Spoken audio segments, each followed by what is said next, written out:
Hello and welcome. The politics of Lebanon took another complex turn recently, with fighting involving a little-known group called Fatah AlIslam, which is set up in the Palestinian refugee camp of Nahr al-Bared. The question being asked, with many accusations flying, is who's behind the group?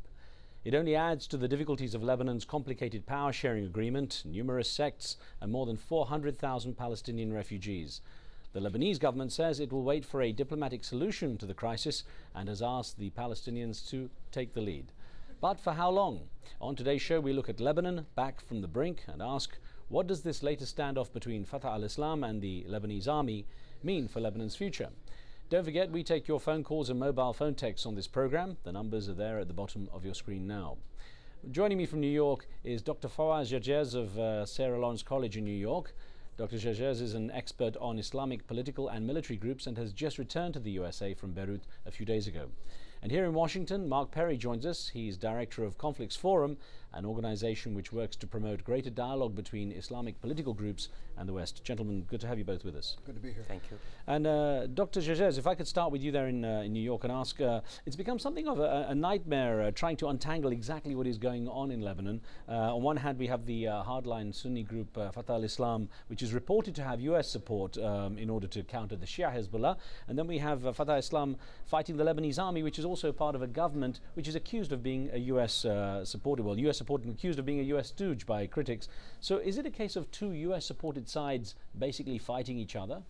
Well, Riz, it's a highly complex situation. You have different narratives, you have clashing narratives. On the one hand, leaders of Fatah AlIslam, the militant Palestinian group, made it very clear they want to wage a war against the Americans, the Jews, and their allies. You have the Lebanese government, some officials within the Lebanese government pointing fingers at Syria for supporting Fatah AlIslam. And you also have other sources blaming the Lebanese government for supporting Fatah AlIslam, because Fatah AlIslam is basically a Sunni-dominated militant group as a counterweight to Hezbollah, a leading Shiite organization. And the truth is, we have different narratives. It's very difficult to unravel the puzzle. All we know is that there is a major, fierce battle between the Lebanese army and those militant elements within the Palestinian refugee camp in Nahr al-Bared in North Lebanon. Well, Dr. Gerges, let me ask you then, in a nutshell, what do we really know about Fatah AlIslam? Well, we know certain facts. Fatah AlIslam was established at the end of 2006. It numbers between 100 and 300 fighters. It subscribes to the ideology of Al-Qaeda, is a militant Sunni-dominated group, even though it's not part of Al-Qaeda Central. And we also know that it has a big arsenal of weapons, and it has financial resources. And we also know that the Lebanese government has known about the existence of Fatah AlIslam for quite a while, and this is really the puzzling question for all of us. Why didn't the Lebanese government confront Fatah AlIslam long before it basically established serious cells and networks, not just in Nahr al-Bared, the Palestinian camp in North Lebanon, but also in Tripoli and other northern towns in Lebanon?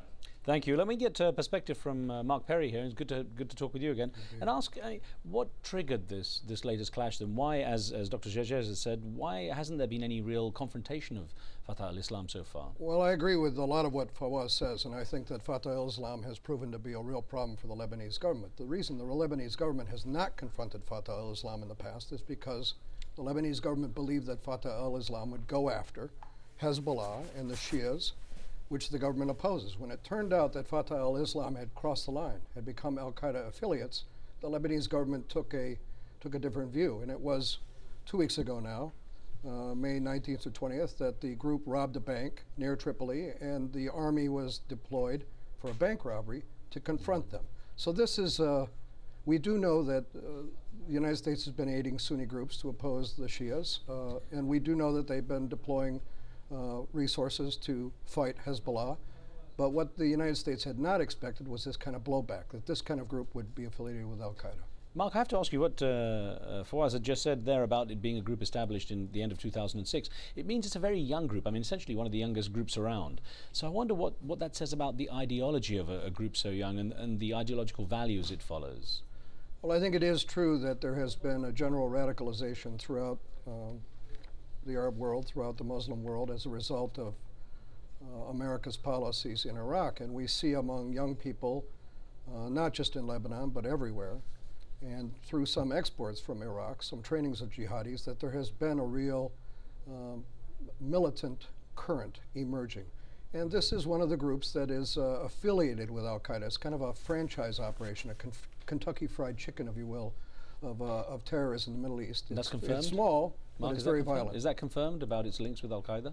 Well, it says that it has the same jihadist philosophy as al-Qaeda. I don't think that we can say, well, this group is al-Qaeda, this group is not al-Qaeda. It's not as if they have Politburo meetings, but it's very true that there are political currents that they have in common with al-Qaeda.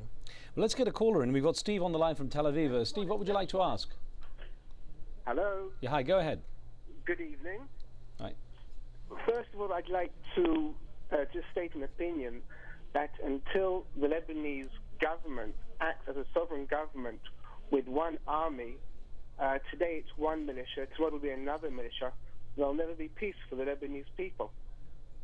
Okay. Well, actually, Dr. Fawaz Gerges, let's put that to you. I mean, Steve makes an interesting point. He says, with one militia after another, it leaves the Lebanese people, certainly the Lebanese government, in a very precarious position in the long run. What's your opinion? Well, Riz, as you know, I am much more concerned about the political stalemate in Lebanon between the Lebanese government and the opposition, the dominant opposition led by Hezbollah.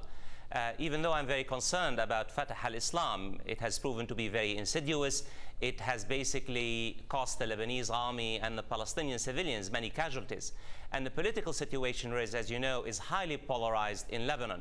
I fear that this particular crisis, the crisis between the Lebanese army and Fatah AlIslam, may easily undermine and overburden an already fragile political system in Lebanon.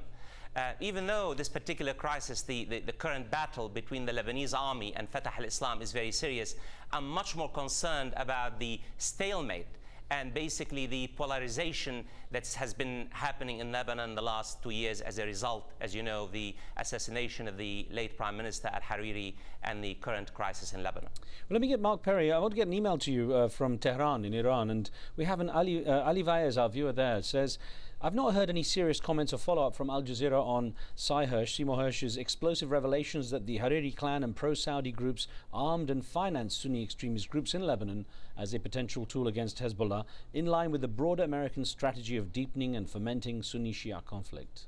There have been a lot of questions about Sy Hersh's report. There have been a lot of questions about my colleague Alistair Crook in Lebanon and his claims. These claims are accurate. If you look at the links between Fatah AlIslam and other Sunni groups and what the American program is in the region, you'll see very, very strong links. So we're asked very plainly, well, how did these groups get into Lebanon? Listen, they came through the airport. This isn't anything conspiratorial. The United States is aiding Sunni groups that are opposed to Hezbollah, and it's a terrible mistake. Well, I would like to add to what Fawaz said. There's another side of the coin here, where we see now groups that should be at odds with each other banding together to oppose these al-Qaeda affiliates. Hezbollah, Hamas, and the Lebanese government have all lined up against this group. And it does portend perhaps a more rational solution to the political paralysis that's gripping the nation. Well, Dr. Gerges, we've got this issue of, the comparisons being made with the US funding of the Taliban in Afghanistan, saying that, if there was, as is claimed, a support for Fatah AlIslam, that it's another case of trying to fund one group against a potential threat and it coming back and biting the US in the backside.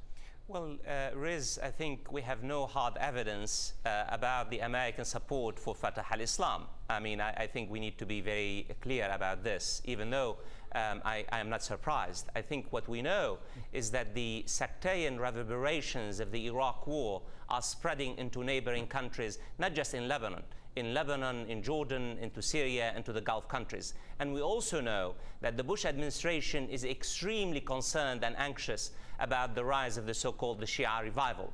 And I would not be surprised, as in the same manner that the Afghan war exported thousands of mujahideen into neighboring countries and of course the American shores, any kind of flirting with Sunni-dominated groups in Lebanon and other places could basically produce the same results that the Afghan war did in the 1980s and 1990s. Riz, we had hoped that the American administration has learned the lessons. If it's true, and I don't know, I really don't, we have no concrete evidence. If it's true that the Bush administration or some elements within the Bush administration, in particular the Vice President office, basically flirted with some elements of the Saudi regime, with this particular group, this would be disastrous, not only to stability and security in the region, but to American vital interest in the long term, in the short term and the long term as well.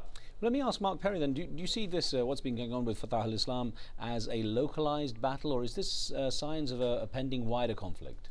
I fear that this is a sign of a pending wider conflict. We've now had in Morocco, over the last 3 or 4 weeks, the emergence of al-Qaeda affiliates, or people who say that they're al-Qaeda affiliates. I'm sure it's happening in Algeria. Perhaps groups there are more radical.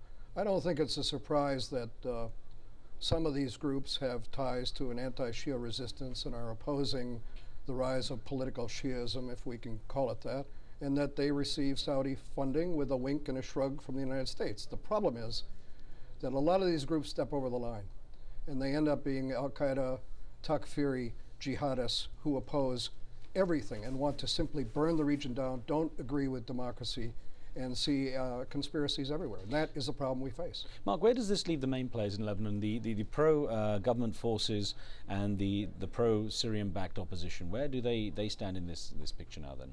I think that we need to take a look very carefully at what Hassan Nasrallah of Hezbollah has been saying very recently, which is very moderate statements, attempting to dampen the volatility in the country and to move towards the government and to fashion a unity government that will reflect all parties in the conflict. And I think that there is a political solution possible, so long as the United States does not continue its rhetoric and finger pointing and its own interference, let alone Syrian interference in the nation. Let's allow the Lebanese to solve their political problems. Well, I want to put this question to Dr. Gerges in New York. Then, with what we were saying there about Hassan Nasrallah saying, that there are off-limits areas for his people now in terms of attacking the army and attacking the camps. It sounds like he's taking the higher ground. He really has, Riz. He tried to strike a balance between supporting the Lebanese army, an institution which he says he supports and respects, and also while warning the Lebanese government it does not have the mandate to storm the camp, the Palestinian refugee camp in northern Lebanon, Nahr al-Bared. And I think in this particular sense, Hassan Nasrallah, the leader of Hezbollah, is trying to find a solution out of this particular crisis. But look what has happened as a result of his speech 2 days ago. Some of the leaders of the ruling coalition in the Lebanese government accused Nasrallah of not being forthcoming enough in supporting the Lebanese army, and also some leaders of Fatah al-Islam. Of course, they are hyper-Sunni dominated groups. They basically loathe the Shiites. Really, it's no win situation for Nasrallah because he's being accused and attacked on both sides. But I think Mark is absolutely correct. He has taken the high moral ground, and all sides must really endeavor to find a political solution. There is no military solution, Riz, because, we know Fatah al-Islam numbers about 200 or 300 fighters in Nahr al-Bared in North Lebanon, but the major camps in the south, in particular Ain al-Hilwi, you have hundreds of seasoned fighters who subscribe to this particular ideology, al-Qaeda ideology, which has been migrating from Iraq in the last 3 or 4 years. We have on the line from London Shamis with a question. Shamis, what would you like to ask? Well, I would like to ask specifically Voicy, why since he's the expert on the region, why the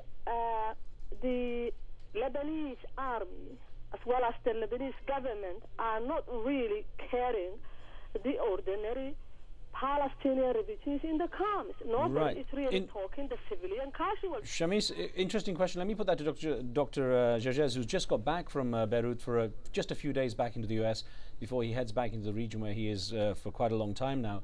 I wonder, Dr. Gerges, where this leaves the Palestinians in the camp. It seems that no one's really giving them that much attention. This is really a very critical question. Think of what the US media and the world media has been saying in the last few days. We're talking about al-Qaeda, about terrorism, but I think if that one particular point emerges is the plight of the 400,000 Palestinian refugees in Lebanon, and also the millions of Palestinian refugees in the rest of the Arab and the Muslim world, not just in Gaza.